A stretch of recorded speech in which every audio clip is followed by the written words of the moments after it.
All right. So it seems good around here. The energy seems good. People seem like, I don't feel too much frustration or aggravation in the air. That's a good thing. All right. So listen, you know what I want to talk about today? Guilt. Yep. Guilt. How much do you think guilt plays a part in our life? 90%.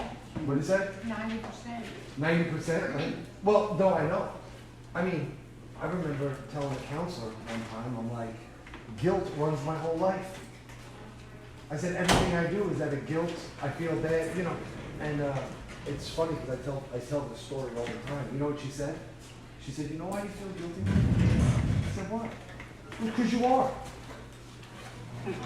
I know. I'm depressed. I know. Well, I thought she was going to give me some good answer. I thought she was going to let me off the hook. But she said, no, because you are. And that was really the truth. So I want to go around the room.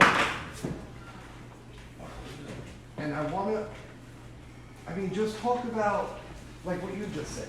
You feel like guilt. Now, why do you feel like that with the guilt, 90% of your life? Tell why. I just feel like I was a fuck up 90% of my life. Were you always trying to make up for Yeah, past things and then doing things again? I want somebody to say it's okay so that I'm not guilty. And that ain't happening. Well, here's the thing. Do you understand, like, the only thing that was ever able to let me off the hook for the things that I did is when I actually realized and believed and accepted that this was a disease. Do you understand what I'm saying? Because I thought, here's the thing, for a long time, guys, pay attention. I thought I was a good person that did bad things. And then I crossed that line and I thought I was a bad person that was just doing normal bad things. Right. And then when I realized I was a sick person, I said, oh shit.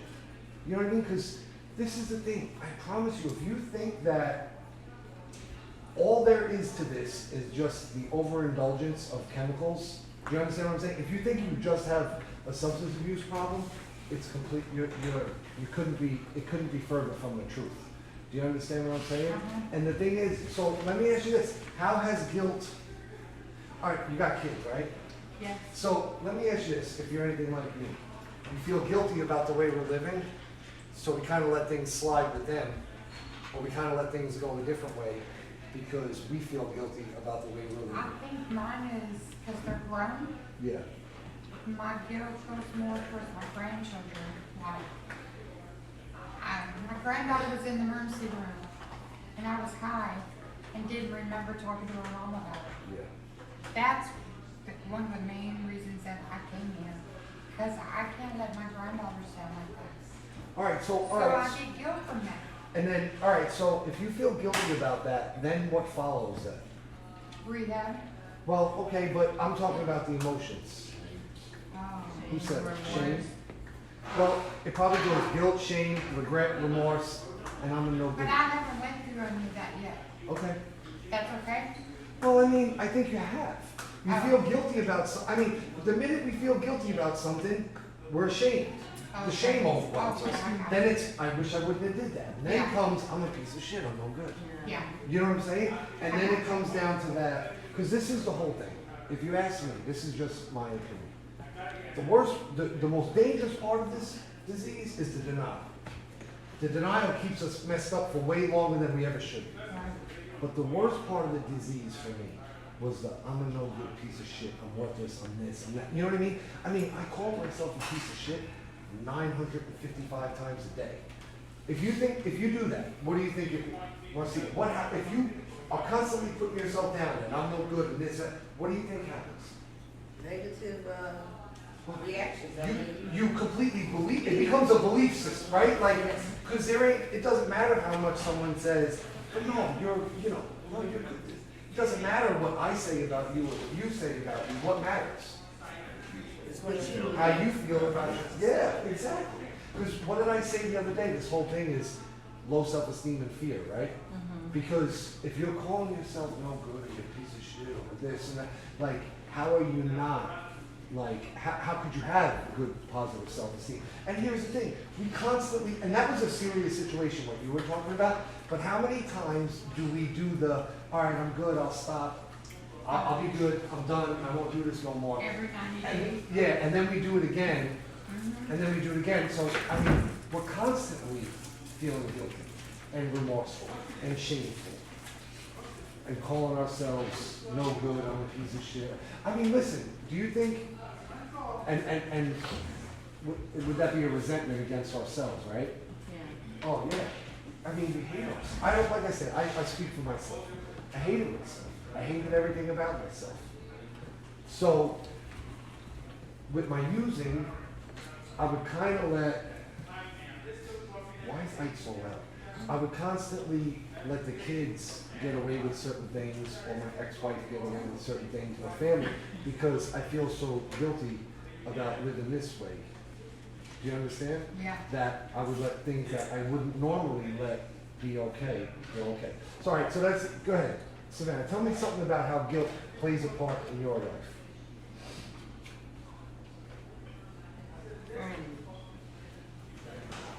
Me, because I let my kids down. I used to do the same thing. I used to always tell myself I'm worthless, I'm a piece of shit mother. You know, I used to put myself down all the time until one day I was on the phone with my husband and I sat there and I told him all those things and he said, hold up, wait a minute, no. He goes, don't ever say that stuff about yourself. He goes, because you're not either one of those.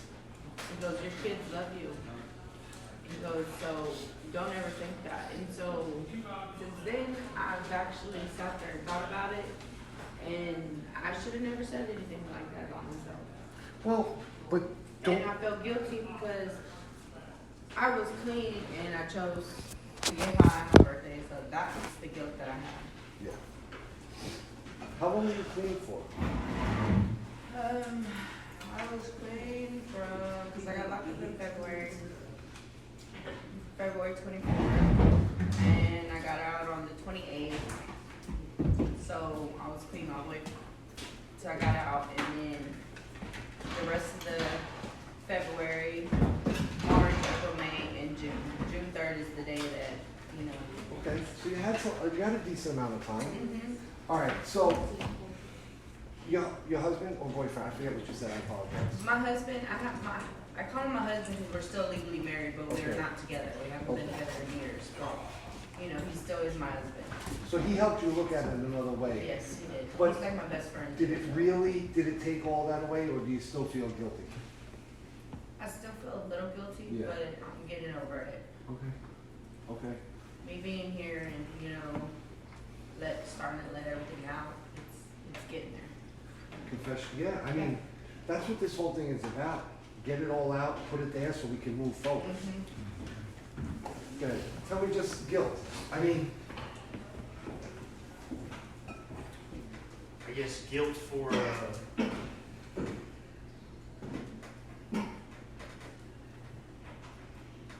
letting booze control my quality of work, but that's a big one because you know if I don't respond to a problem, I've got over 200 employees that can't do their job. Guilt for what I did to my relationship with my wife, with my sister, and then I'm someone that recedes into themselves. So then I use the alcohol to hide behind. You know? so there's stuff up here. Is it safe to say your situation, even though yours was a pretty major one, but we're gonna go back to other situations. Don't a lot of times we so we feel guilty, what do? We run and hide, we drink, Yeah, right? We right. drink to get rid of the guilt, Right? to do the same shit over again, Right? to do it again, right? Right? It's like a vicious cycle, like it's constant, right? And here's the thing why we carry so much guilt, because what you said, you decided to get high on your birthday. What if I told you you really didn't have a choice? Like, what does step one say? Wait a minute, we are Powerless. Yeah, because here's the whole thing, to think that you have a choice in this is to think that you're in control of us, is to think that it's not, do you understand what I'm saying? You don't have a choice. I'm trying to tell you that, like, it's because we're sick. It's not because we're good or we're bad or we can control it or we can do this. Because we're sick. That's why I told you. That was what kind of, when I really, because I, like, you know how I asked this the other day, who believes this is? Everybody puts their hand. I'm like, okay, I don't really think that you really believe it. I think you think it. I think you got a pretty good idea. But if you really believe that you have a disease and that it was going to kill you and make you miserable in the process, then you need to do everything in your power to get better. Do you understand what I'm saying? Because that's the case. You know, you're not a good person. Like I just said before about me, we're not good people doing bad things, although we're good people who have done some bad things. It's all a byproduct of the sickness, the disease. We're doing shit that's, we're sick. We're sick. You'll hear people say in meetings all the time, this guy Monty out in Orenburg, he'll say it all the time. He's like, man, I didn't realize I was sick. Now, we don't have to go around the whole room if we don't want to, but someone tell me how guilt is really causing havoc in somebody. Go ahead, Ingrid. Well, you spoke about this earlier, all the violence that inflicted on others, victims, that I left behind, and the impact I probably had on them. I don't think I deserve a good life before we're talking about. What you're saying, yeah, I found myself, but I know God's a forgiving, merciful God, so I put it in God's hands to give me strength to not feel that guilt. Well, because here's the whole thing, and I've heard people say this, so you believe in God, Yeah. and you believe God can forgive you, so you can't forgive yourself. Yes. What do you say? That's exactly what she said. Yeah, I mean, that's really the truth, and because here's the whole thing. Listen, I'm telling you right now, guilt is a useless emotion. Go ahead. I think my biggest one is that on my way to again, the guilt that I feel on my way to again. Here we go. Yeah. It's some fucked up guilt, but I can't stop it. Yeah. I can't stop it. Get on my way again, knowing very well the ramifications of it. On my way again. Guilty feeling, but I can't stop it. Well, doesn't that sound like a sickness? Yes. As opposed to somebody who's just going around messing shit up just to mess it up? Do you understand what I'm saying? Like this thing, I mean, so, you guys, here I tell you all the time, right? Your ego. What do you, ego what? Ego says what? Edging God out. Well, easing God out, right? Edging God out. But no, what I'm saying is, when your ego's in charge, what is usually the first word? Fuck it. No. Who said that? I. Right?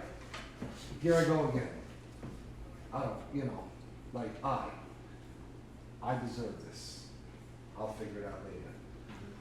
But it's always I, right? Your ego is I. And a lot of times, I know for me, I always thought my ego sat all the way up here, right? My ego thought I was better than, or this, but your ego also sits down here and says, I'm worse than. Here I go again.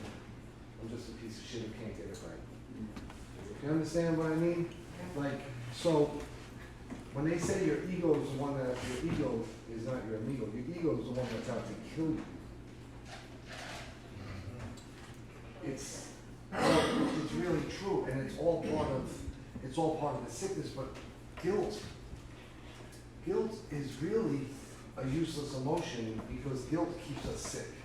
Guilt keeps us in that, man, I'm no good. I can't do this. I mean, anybody in here really say to themselves that they don't think they can ever get sober? I can't do this. Anybody? Yeah. Oh, yeah. All of us, probably. Yeah. Well, and listen, and here's the thing, like, so what does that do? Keeps you down, right? Useless. The shit is useless. I remember I had a guy in Boston, because, I mean, listen, here's what I told him. I said, you don't understand. I'm a piece of shit. And he laughed. Man, I'm like, we got, you know what I mean? No, you don't understand.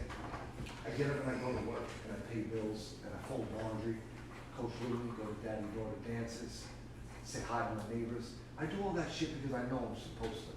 The shit that gets me out of bed in the morning is the shit that everybody's begging me to stop doing. Do you understand what I'm saying? That's the shit that, but he was like, oh yeah, that's the shit you really like doing? So what happens after you're done doing it? I said, man, I fucking hate myself. You know what I mean? Hate myself. And then I had heard one other time. There's no higher spiritual crime than the I'm no good, I'm a piece of shit, I hate myself. Because you're no good for anybody else, and you're really no good for yourself. So if we want to stop with the I'm no good, I'm a piece of shit, and I hate myself, what do we have to stop doing?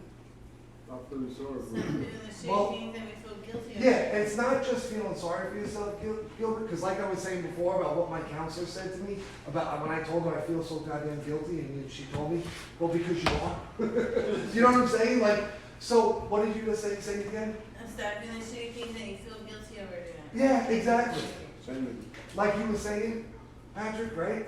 Here I go again, I'm on my way to do it, right? We gotta stop doing the shit that makes us feel guilty. It's the only way we're gonna stop feeling guilty. Now, how do we let go of the stuff that we had did in the past? The steps. Well, the steps and really, really grasping the fact that we were sick people, that we're doing things that sick people do. So if we're sick, we better start doing everything we can to not be sick, to not do these types of things. Because here's the thing, when I say to you, who in here believes in evil? Everybody puts their hands up. Then I'm gonna say, okay, if you really believe that, I'm gonna never see you in here again. Do you understand? Because now you know better. Before, you didn't know better. Before, we were just out there, you know, basically on autopilot, just what you were. Now you're telling me you know that you're sick, and I'm telling you this is the way out of the sickness or any other program. I don't care. See, the thing is, I know I push this, but this is where we're at, but I don't care what program you use to good self-esteem, good coping skills, and sobriety, because anybody in here think that like they're going to be able to successfully use. And if that's your motion, that's fine. You know, no. I mean, if that's what you're going to try to do, go right ahead. But if you're all telling me in here, that, no, Mike, I cannot successfully use, okay, well then we need to try something different. And let's see where it takes us. Because let's If I could be, do that, I wouldn't be here. yes, exactly, 100%. What did she say? If she said if she could do that, she wouldn't be here. I mean, if any of us could do that, how many of us have, I mean, how long have we been trying to control this thing? This much. Listen, I'll be honest with you, as soon as, like, the first time I ever realized that painkillers were, like, kind of stronger than I thought it was, and I tried to put them down, and I was sick for like 3 or 4 days, and then I felt better, and then I did it again. And then I did it. I was constantly, I'd see myself, like I was towing the line for a very long time. You know what I mean? I'd see it was kind of whatever, and then I'd say, okay, I'm not. You know what I mean? I would put it down just to prove to myself that it wasn't that bad. And as soon as I felt better, I'd start doing it again. I mean, I was constantly trying to juggle it too, like, oh, I'm not that bad. You know what I mean? Like, trying to control this. But if I'm being really, really honest, I don't even think I can put into words to explain to you how much I love getting high. I mean, that's scary. That's scary. How much I love this shit. How much it really did for me. Oh my God. It was a shame. It was really, that was a guilty, shameful thing for me. If I would never explain that shit to my friends. And I would look real weak. You know what I mean? I look real bad. Big So- bad man, didn't handle it. No, exactly. I, say shit like, whatever. I didn't even really talk about it, to be honest. I was just talking with a friend before I got here. I said, my brother-in-law, we were close, man. He moved here from New Jersey at the age of 14 or 15. We were close. And he caught a Fed, he caught a 10-year stretch in the Feds. And my sister would tell him how bad I was doing. He didn't believe her. He's like, I told your sister was just exaggerating. You know what I mean? And then when I told him, he could not believe I was putting needles in my arm. You know what I mean? Like, could not believe it. But that's what it did to me. So somebody else tell me, good, how bad guilt has been destroying you. Well, it's not really strong that much now, but my guilt was that I let my drinking, cause a person to not want to be with me no more. I mean, period. No matter what I said or done, you know, just fruit, but it has been weighing me down since February, you know, and I get a lot of drinking, behind more than what I usually do, but I look at it now that it's one of the reasons why I don't ever want to drink no more, you know, because the next woman I get with, I don't want to, you know, have her to go through that. Well, so can I ask you, you feel guilty that you let something come in between? Alcohol, Yeah, alcohol. yeah. Yeah. And that causes shame too, right? Like, Sure. yeah. Yeah, it definitely caused shame because, you know, we knew, you know, a lot of people, you know, me and my wife knew and stuff, you know. Well, because let's really be honest, right? Let's really be honest. Has drugs and alcohol ever kind of pimped us out in a way we never have thought possible? Yeah. Oh, yeah. Yeah. I mean, now here's the whole thing, like getting back to what I was saying before. For me, the only way I was ever able to accept that was the fact that I was sick and not weak. Do you understand the difference? Yeah. Because the sickness did make me feel weak, no doubt about it. But I was sick. I wasn't weak, even though, and even to this day, I'll sit here and tell you, like, yeah, man, that shit did shit to me that, like I just told you, like my brother-in-law never, he knows me, right? He knows me since I'm 14 years old. He's my brother-in-law. You know what I mean? It's not like, I mean, he's been at the hospital when I have kids and vice versa and stuff like that. And here he is, like he's surprised that this shit did this shit to me. So I was just, I mean, yeah, like, God, sickening type of stuff. What we let, and I'll say what we let this stuff do to us, but did we really let it do it to us? Kind of had a mind of its own, didn't it? You know what I mean? Like, cause here's the real deal. If we could have controlled it, would we have? Oh, yeah. No, exactly. I mean, here's the whole thing. Did anybody ever realize how strong and powerful this beast was? We underestimated it. Like, I mean, 200, like I say all the time, did anybody ever picture themselves being in a place like this? I pictured jail. I promise you, I was counting on jail at the very young age. Well, I'll eventually have to go. Never pictured this. Yes, go. Like you said, how strong it is. Strange thing about it, when I was back in Raleigh, New Mexico, and, you know, 10-year war with the Duke and Notorious family, my wife tells me, she tells me, she's like, man, you were always on your toes. You know, you were always watching your bag, you were always very alert. And you drink a few beers, and, you know, you drink at night and not get drunk, because I said, well, yeah, I got to stay on my toes. I got enemies everywhere I turn. Yeah. Want to kill me, you know? I want some revenge, and, you know, you wonder why I packed it up. That's why. Before I met you, we had, you know, a lot of turmoil, you know, a lot of different people. My family, because of my family, mainly. But anyway, the point is, you know, once I moved to Texas 25 years ago, I was like, lay my hair down, kind of enemies over here. Breathe a little bit easier. Yeah. Now it's celebrate. Didn't have to carry a gun. And little did I know, I got jumped. I was with the wrong people. And, It had nothing to do with there though, I right? had nothing to do with that. I was in Austin. And I got to Austin, you know, a year and a half into, you know, living there. Thought I could go hang out with this old boy, you know, I gave him a ride, go score some coke or whatever. Thought I could sit there and do some beer and food. See me with gold and chains and shit. But they wanted to jump me for my shit. Tried to, you know, hit me up. And shit, I fought back, got away, you know, but can't ever let your guard down. But I mean, I thought I could. But that's the way, I mean, back to the point. I thought I could let my guard down and just do things as much as do for whatever. I don't know, it's just everywhere. Well, it's just another example of the way we let drugs and alcohol put us in positions Yes. that we shouldn't, that we normally, like I was saying before, often, you would have never chose that over her if there was a choice to be made. Do you understand what I'm saying? Because listen, you know why I'm having this group? Because this gentleman came in the other day. man, and you were beating yourself up. What'd you say? Man, I was doing so fucking good. Man, I was doing so good. And he's young, right? I was doing so good and I threw it all away. I mean, this is a byproduct of this disease. So now you could sit here the whole time you're here.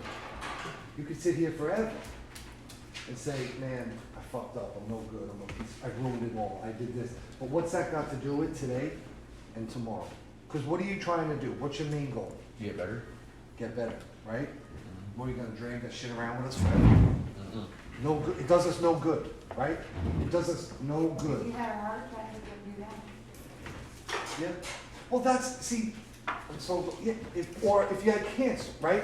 Cancer, a heart attack, liver disease, I don't give a shit. Any of these other ailments or diseases that, because here's the thing, we think that it's because of us. We think it's because we're no good. We think because we had a choice, or we think this, or we think that. But it's just because we're sick. Now, like I keep saying, if you're sick, what are you gonna do to get better? Go to the doctor. Yeah. Go to the doctor, go to AA meetings, do the steps, grab a hold of this. Like, who in here likes watching scary movies? Yeah, I like them too. What happens when Michael Myers is chasing somebody? What do? You run for your life, right? You gotta think about this disease like it's Michael Myers. You don't stop in the mirror and see how your hair looks. Don't put it on. No, you run for your life. Oh, yeah. You run for your life. If you're not running for your life, it's gonna get you. I promise you that. Like, I promise you that. Like, the biggest thing I want everybody to understand in here is that you're sick. Your sickness is a lot deeper than you can realize sitting in this seat right now. Only reason why I know how thick this sickness is because I'm 4.5 years away from it. I see it all the time. I see it every single day. I see it all. I get calls all the time about people that relapse and this and that. What happened? They weren't doing what they did. You know what I mean? They stopped taking care of themselves. They stopped doing what it is.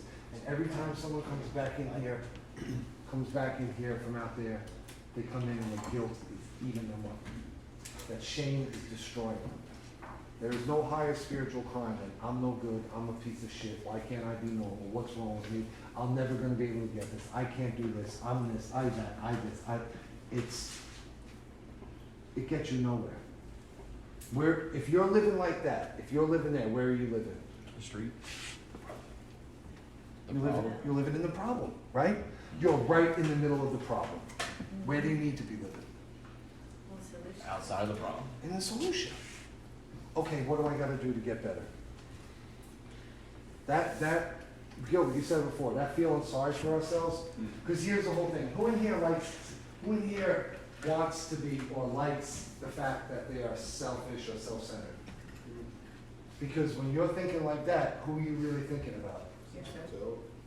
And that's not, like I say all the time, that's selfish and self-centered. Like, even when I would read it in the book, I didn't like it when I first read it, because I know for me, and I know for most of you guys, Gilbert, you're probably the type of guy, you're probably the type of guy that if one of your friends needs to move, or if they need something fixed at their house, you're the first one over. No, I 100% believe it. I believe that with most of us. We'll give the shirt off our backs, we'll do anything. So, does that, like, do you understand what I'm saying? Like, it's not like we're selfish, we won't give to our people, but we're self-centered in the fact that we don't know how to see things at a different way. And like I said, that I'm no good. Like, I really want you to understand, guilt is the shit that keeps us sick. It's the stuff that keeps us down, it keeps us stuck in the problem, and that's not where we can live. We need to live in the solution. All right, I'm sick, I have a disease? I do? All right, what do I need to do to get better? Get disability. What did you say? I'm just saying. What'd you say? I just need to say that out loud. No, I couldn't hear you. Disabilities. Well, you know, listen, hey, listen. Rocking today. People do that shit all, no. Hey, people do that shit in here, people do that shit out in the world. Oh, I'm an addict, what do you expect? I thought I about it. expect you to be better, motherfucker. I don't wanna work no more, I wanna do it. I'm just saying, I thought about that. Well, I Now, mean, if it's a sickness and a disease, Yeah. then I should be able to get disability. yeah, but, But I'm still able to work. yeah, and listen, we need, if we can, to work and to take care of ourselves. What does that build? Who said it? Self-esteem. We need to take care of ourselves. We need to work, we need to feel, and maybe we don't need to work doing what we're doing. Maybe you figure out a different Yeah. thing. You come into a place like That's this. a trigger for me over there. Yeah, oh, of course. You know what I mean? You do something that can feed your spirit and your mental health. You know, it's like I keep telling you, every single human being was put on earth to be of service and to help each other and to love each other and to nurture each other and to take care of each other. When we're doing that, we feel pretty good about ourselves. Our self-esteem comes up. Guess what we don't feel guilty about when we're doing the right things? Like we only feel guilty, Patrick, when what? We're doing shit we're not, well, or lying, cheating, stealing, whatever, all the shit we know we're not supposed to be doing. And like I was saying to you like I say to you all the time, all the shitty behavior, all the shitty things we've ever done, and because here's the thing, I'm gonna break the news to you right now. At this point in your life, none of you are built to be shitty people anymore. That shit done said. That's why we're here. Have questions are Yeah. wrong, not to feel shitty? But you do. No, I don't mean I don't feel shitty, I feel guilty. Well, how is that not the same thing? I don't know. No, I I was would. just asking. I No, don't but know. do you understand what I'm saying, right? Because there's a Yeah. difference. We either feel good or we feel bad. We either feel fresh and clean, like we feel okay, or we feel shitty, uncomfortable, I got it. guilty, bad. And like I said, like why do we have to justify things? How do we justify? Someone tell me how they justified something and then felt guilty about it later. Anything. Last weekend. Okay, go ahead, please elaborate on that a little bit. How'd you justify it to yourself? How did you make it okay so that when you did it, you said, you know what? I deserve it. This is okay.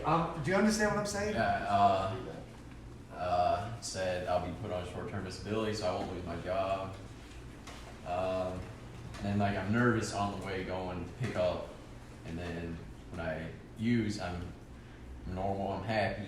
And, Until it Until runs I- out. yeah. Until it runs out. and then just guilt is just, Consuming you. yeah, Overwhelming. yeah. I mean, crushes us. Mhm. Crushes us to the point where we usually what? Use again. Right? Am I wrong? No, No, and then what do? We run out. same circle.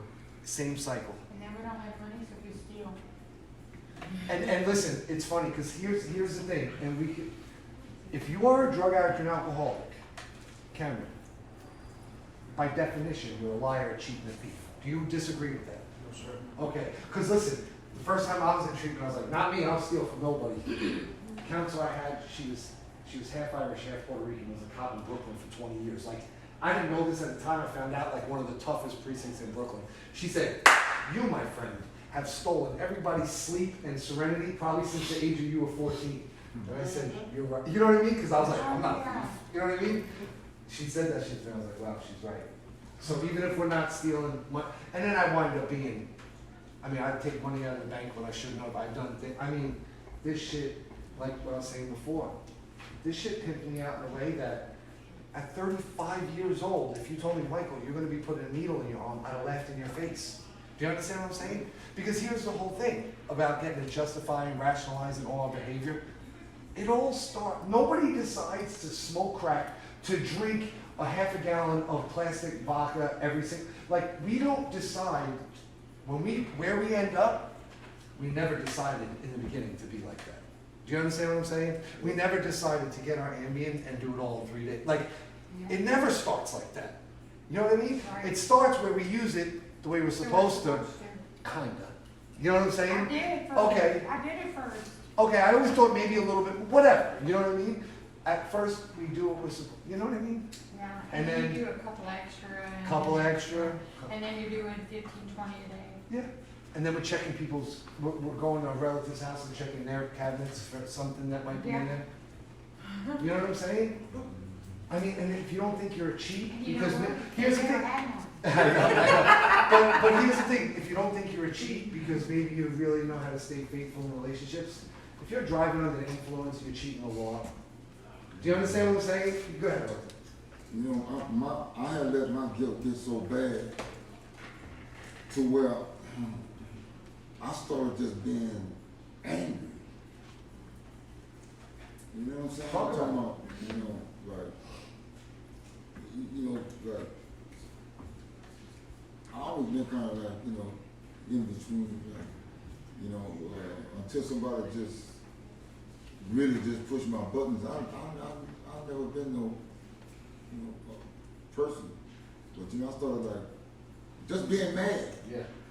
You know what I mean? You know what I'm saying? Well, how about this? Let me break it down for you real quick. I don't mean to interrupt you. When we start getting madder and madder and madder at ourselves and hating ourselves even more and doing the things that we don't want to do, how can we not get upset with other people? I mean, we hate our goddamn selves. You understand what I'm saying? That's where it comes. Listen, what you put in, the way you look at yourself, the way you talk to yourself, is going to be how you treat other people. Anybody, listen, who in here has had a decent amount of clean time and then relapse? I don't care if it's 2 weeks, right?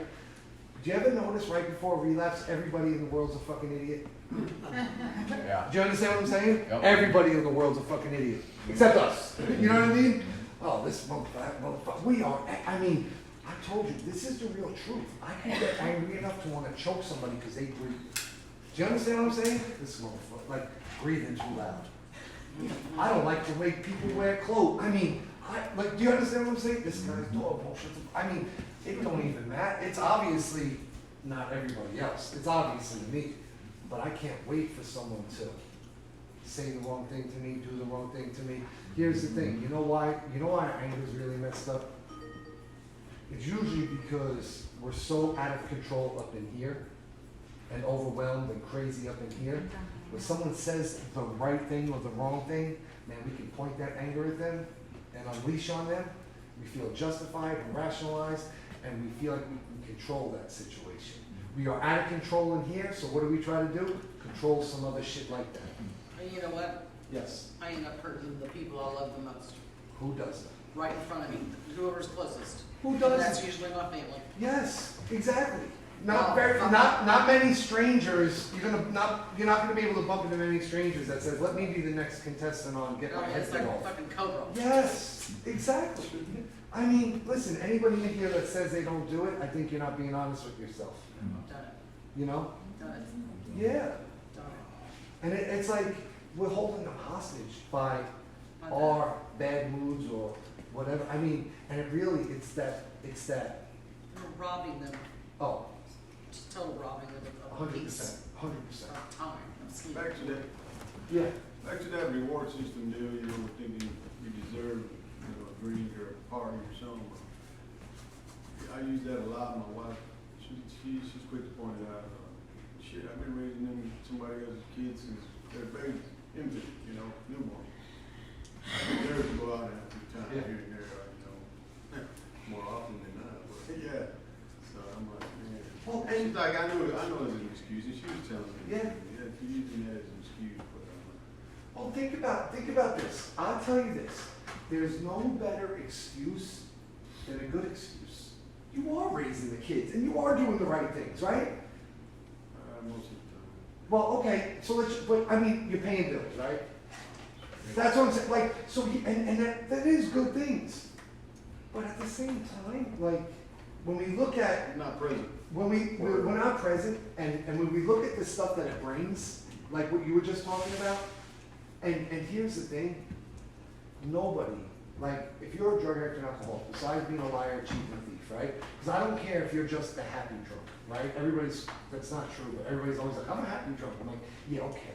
Like, you know what I'm saying? For the first few drinks, and then you're the emotional one, then you're the nasty fuck. But regardless, no, you know what I'm saying? Like, it's always, yeah. It's true. But here's the thing. We're still sucking the life out of people. You know why? Because even when you're in a good mood, guess what they're waiting for? Yeah, they're waiting. You know, and even if it doesn't come all the time, you're putting they're all hyper vigilant and walk around on eggshells and have to watch you with your eyes, one eye's this way, one eye's this way, and you're slurring. I mean, it's not fair. It's not okay what we do. Yes, Patrick. You know, I got you. With you saying that, I get my phone on Tuesdays and Thursdays, and I look at my phone and see had my mom call, had my sisters call, had my stepbrother call, nobody's called. And so I asked my wife, I said, hey, anybody asked about me? She said no. And I got mad. These motherfuckers need to call me. But I told my wife I don't want nobody to know I'm in treatment, but they didn't give a damn anyway. You know, my family doesn't care anyway. No, They want to see the we wear end them result. out. Finish the end result. We just Hold wear on, 'em hold out. on, but you don't know how his family is, so go ahead.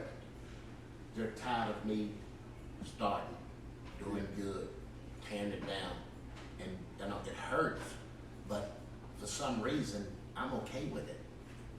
Yeah, I'm okay with it. I'm not beating myself up about it because this is what I did to them. Yeah. And I done beat them down so much. You know, they said, okay, if he ain't around, 2 or 3 weeks, he's dead or he's in rehab. And that, again, come to that realization and finally be okay with that, okay, I can work on me. I feel good about that. I feel bad that they're not calling, but I don't feel bad enough to feel so much guilt because I'm working on me. And here's the thing, I told you this before, and I'm gonna tell you, like, I'm gonna tell Gilbert, I'm gonna tell you, I'm gonna tell you, and anybody else, when you're taking responsibility like that, that's the shit that's gonna save your life and gonna get you better. Because when it's always people that, they wanna blame everything on everybody else, and why aren't they calling me? Well, why aren't they calling me? They never actually take the next step and go, well, maybe they're sick of my shit. You know what I'm saying? Like, because that's what we do. We, like what you just said, we do, man. This ain't your first time, man. No. And even if it is, like, listen, the one thing that I guess I kind of get a little, like, we, you, us, you guys, you need to stop being baby. If you've been baby. Yeah. Man, that shit don't, because guess where they're living? They're living in a problem. Oh, they're feeling guilty. And no, man, fuck that. We need to do what we need to do to get better so that we don't ever have to go through this again. Like I keep telling you, guilt is terrible. It's shameful. It's remote. It keeps us sick. It keeps us living in the problem. There's nothing good that comes out of it. You know what? Take responsibility. Okay, I did it. I'm going to do everything I can to never do it again. Because listen, how many people in here, how many people, I know everyone is, I'm sorry. How many times we said I'm sorry? Here, hey, nobody wants to hear you're sorry. They know you're sorry. What do they want you to do? Show your actions. What do they want you to do? Show that you're sorry. Be different. They don't want you to be sorry, they want you to be different. Yeah. When you're different, when you actually change and they see that, oh boy. Hey, listen, I don't know what, some of your family's gonna resent you for it, but that's okay, that's their problem. Yes? My daughter yesterday told me that I wanted her to come to the meeting, Yeah. She said, she ain't coming to no meeting and sitting through therapy. I said, I just want y'all to be proud. She goes, Mom, what we want you to see is that you get out and you continue. Because we are proud. And I'm like, oh, okay. Yeah. Well, this is one thing They I just try. want me better. Yeah, and this is the one thing I want to tell people too, like, do not come into treatment and come and try to convince your family how good you're doing. They will notice when you're doing good. Do you understand what I'm saying? Because I get the sentiment. I get it, right? Because we come in here and like our eyes are open and we get a few days and we're like, holy shit. Oh my God. Yes, and you want to share with them, you want to show them, you want to say this, like, But here's the deal, right? Like with your daughter, like, Mom, I don't want to go to therapy. In her mind, she's like, Mom, I don't want to go to therapy. I'm fine. You're the one that needs it. That's what my mom told me yesterday. Yeah, and it's true. It's true. Now, listen, here's the deal. It'd be great. I personally believe everybody in the world should be in therapy.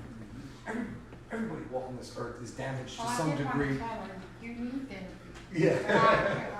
No. It even talks about that in the book, how it says, do not. Yeah. Do not start telling people they need to get better because they're like, they say right in the book, this is like, leading with the chin. Because you're asking yourself. Blind Yeah. leading the blind. Well, that's what I'm saying. Yeah, exactly. It's just, that's why listen, you know what we worry about in here and when we get out? We worry about our side of the street. Like I said, you will have some family that start to resent you. In the beginning, a lot of your family resent you. You know why? because you're actually being different and it throws them off. Especially the Wow, in-laws. okay. Mm-hmm. Oh, the in-laws, yes, but guess what? You know what fixes that? A little bit of stability. You know what I mean? They Yeah. start seeing, oh, okay, you know, it's just, Yeah. But- Mom told me to spend on them, you're 40 years old, get your shit together. yeah, Quit doing that shit already. yeah, That's pretty much what my mom I said. said, you're right, and I am. yeah. And I was like, she's like, but you're still gonna fuck up. I'm like, all right, I'm gonna show you. I told you, listen, I told you, I say this all the time, and this is the real shit.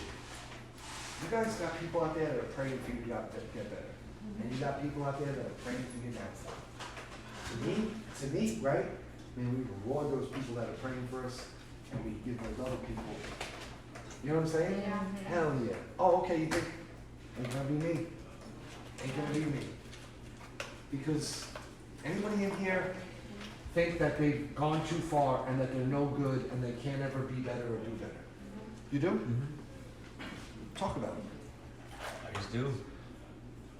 I just do. I mean, a young man at your age, you don't think No. there's no redemption? You don't No. think there's no underdog story for you? Nope. Okay. I I mean, for myself, like, I 75% chance I want my family back. But listen, and I don't know your family situation. I don't know the ins and outs and the nuts and bolts. But I have to say, I think that's ridiculous. You're 21 years old. I think a solid year or two of you doing the right thing, I mean, I think they come running way before that. Do you understand? I mean, you just told me. Everything was going good. Everything was, you know what I mean? How long did you have sober when they let you back in the house and they were trusting you again? 90. 90 days. So could you imagine if you had No. a real year and a half? Technically 0. Okay. 90 off of every drug except for weed. Okay. That's what I'm saying. I mean, if you showed you, I mean, listen to me. You don't have kids. I have kids. Who in here has kids? How much you fall in love with your kids? About 2 million times by the time they're 5 years old, right? How many a smile or this or that, they come up and hug you out of nowhere. You're like, oh my God. You know what I mean? Yeah. Do you understand what I'm saying? Like, That's what I'm doing with my kids hugging me right now. yeah. And that's what I'm trying to tell you. Like, you've done some damage, no doubt. You've hurt them, no doubt. You've hurt yourself more. But, I mean, all that can be fixed. All that will be fixed. I don't know, they swear to God. Well, listen, have you never ever said anything in the moment? Do you understand what I'm saying? Not with God, no. Okay, listen, and all right, well, let me ask you this. So, what do you think, what do you think is gonna be better for you? That life or this life? This life. Okay, so you know what I'm saying? Like, so what's the word? I mean, here's the deal. We're pretty sure that if you continue to use, your parents really ain't gonna want nothing to do with you. This way, they might want something to do with you. I'm betting anything they will. They just want to see some real action. They just want to know that they don't have to worry about you no more. That they don't have to like get their hopes up and then you stab them in the back again. You know, metaphorically speaking, of course. I mean, how would y'all take it if your parents told you to come here, asked you to pick out a casket, and where you want to be buried? Listen, my sister, before I went into treatment this last time, my sister told me she was coming to, my brother died of an overdose. I found him dead. My sister told me she had just moved to Texas. She's like, I'm coming to New York so I can say goodbye to my brother because I know you're going to be dead. I mean, you know what I mean? That's really kind of why I went into treatment the last time because... I told my kids, don't bury me, just burn me and have a party. Because I didn't know if I'd make it. I knew that. I didn't tell them that. I knew there was a chance that this stuff was going to kill me. Okay. My mom said I was gonna be dead in about a year or two. Yeah. So, So now it's my time to, I'm not dead. I'm gonna be alright. Don't listen, get and that's, overconfident. and that's, well, but that, listen, I'm overconfident. I said, don't be overconfident. I think your parents are trying to give you like a reality check. and, If well, you keep going on like you're and, going and on, listen, you're they gonna end up really, dead. listen, let's be real. They really might be ready. I mean, listen, I'll tell you, want to know what old school AA people or NA people especially, you know what they'll tell you? That person. Listen, kid, get busy getting better or get busy dying. Because all you're doing is making your family miserable.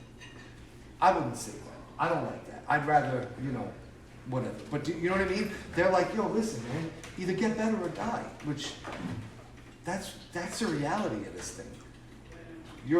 What's your drug of choice? I already know. Okay, I didn't know if you wanted to. I didn't want to. See, I'm a heroin guy, right? Love the needle. Love heroin, cocaine, ecstasy, Xanax, all that shit. I was on my way to dying. No doubt about it. But all of us are. Like, we're on a sinking ship. We all have a disease that's progressive, incurable, and fatal. That's by definition. So even though the way I use drugs and the way I do drugs, I'm about to walk off a cliff and it's probably in a few steps. You guys might have a little bit more steps, but we're all walking off a cliff. We're all drowning, right? Like, if the ship goes down, we're all drowning. Drowning is drowning. You know what I mean? Just because it might take a little bit longer than others, like, what does it matter? We're all dying. We're all drowning. I'm just trying to tell you guys, I believe in this program, like, with every single cell in my body. I don't know, bro. That's hard to believe. I was doing that shit every day. I was doing the Phoenix bullshit. That didn't help. That didn't help one bit. I had a sponsor. That motherfucker was a bitch. All right, but listen to me. 100% of the people that do what that book says, 100%. But I was. You didn't. You had 90 days.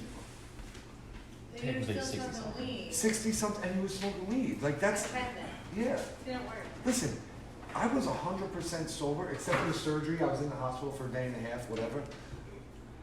I was sober 5.5, 6 months before I even felt a little bit better. I mean, you know, I bet, listen, I love my kids, man. I love my kids. I bet my kids' life on that program, that if you do what you're supposed to do, if you do, every single person in here, if you do what that book teaches you, because I'm trying to tell you, all that book did, this book is just explaining, or it's figured out how we were, I mean, you go to any church service, you go to anything, they basically preach the same shit that's in this book. We need to be less selfish, more selfless. Do you understand? Be grateful. Do this, do that. Yes, Emily. The book, whenever I came and I seen the book and you know, the big book and this and that, and I sat there to myself, I'm like, why do I have to do the big book, you know, the group or whatever with it? I said, because I'm not an alcoholic, I'm a user.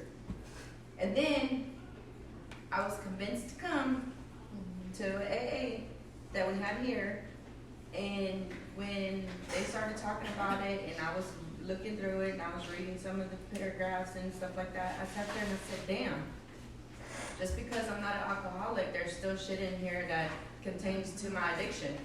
Listen, when I tell you, I cannot remember the last time I had a sip of alcohol. When I read that book wasn't even about drugs or alcohol to me. It was about my attitude, my perception, my behavior, my patterns. Do you understand? That's the shit that I was like, I'm telling you, the first time I read the book, I said, there might be something to this. I didn't believe it. Do you understand what I'm saying? I wasn't like, I didn't read the book, close it up, and be like, I'm good, I'm free. Right. You know what I mean? Because I still felt like how you feel. But I said, there might be something to this. And I kept investigating, I kept reading, I kept listening, and I kept just getting enough of these little, it was, you know, I was getting spoon-fed this shit. I was getting enough of it, I kept trying it. And I'm like, holy shit. Because even with my CPS, I had to do assessment groups and stuff like that through them, and they're telling me I needed to do AA classes, NA classes, and I kept telling them, why the fuck I gotta do AA classes? I'm not an alcoholic, I'm a user, like, what the fuck? But they're like, well, you need to do it, if you don't, then this and this and that, so I'm like, okay, well, whatever, I guess. And then when I came here, and I said the same shit, and then I sat in the group, and I was like, you know what, yeah, this book is not just for alcoholics. I mean, listen, I promise you, like, the shit that I preach, the shit that I live, the shit that I'm on, it's not about how drug addicts and alcoholics should live their life. Do you understand what I'm saying? It's about how I believe every single person should live their life. To be the happiest that you could be, to be the most fulfilled, to be the most useful, to feel better about, have the best coping skills. I don't know, listen, only people I know that have really good coping skills are like counselors that learned about it or people that have been through AA. Do you understand what I'm saying? Like, this is the shit this is real life stuff. It just happens. Oh, very well. Yeah, it says it right in the book that we were maladjusted to life. I'm like, the first time I read that, I was like, yeah. I mean, I used to sit around with my friends and make fun of people that like lived the type of lifestyle I did and like didn't get nowhere, always went in and out of jail. I'm like, they're fucking losers. People I did the same exact thing, but they just were getting caught and doing this. And I'm like, you know, like this is how adjusted to life I was. I would put down people that did, I mean, I wasn't right. All right, so anybody want to say, listen, one more thing. Guys, guilt, shame, all that shit. Leave it in the past and move forward. Yes. So I have the same beliefs as Delia whenever you come in and say, you don't think it's going to work because it's bullshit. And last time I was in recovery, I finally fully conceded that I was an addict and an alcoholic and gave the steps my all. And I got 18 months under my belt before I relapsed. But in that 18 months... See, that's what I'm talking about. Well, oh yeah, I guarantee if I ask her what happened, she's not going to say I broke up with my boyfriend or I found drugs. She's going to say I stopped doing what I did to get there. Am I right? Yes. Yeah, listen, every single person I've ever asked that ever got clean and worked the steps, every single person, well, man, what happened? I stopped doing what got me there. I stopped taking care of myself. Yes. So every Sunday you got to do it. Every single day. I mean, it's 5 alive, Well, like I say all the time, and I'll let you talk. As a human being, there's 3 parts to a human being. There's the physical, there's the mental, and there's the spiritual. Mental one's the fucked up worst. But if you're not taking care of them, they're gonna eat you alive. Do you understand what I'm saying? Yeah. If you don't watch what you eat, you're gonna get hit. You know what I mean? If you don't take care of your mental health, you're gonna be crazy. If you don't take care of your spiritual health, you're gonna be lost and broken. You need to take care of all 3. I mean, That's what I think. if you bought Lost and broken. you are. You're in the perfect place for it. Listen, man, I'll keep you here for another 15 minutes, bro. You crazy? All right, guys, go.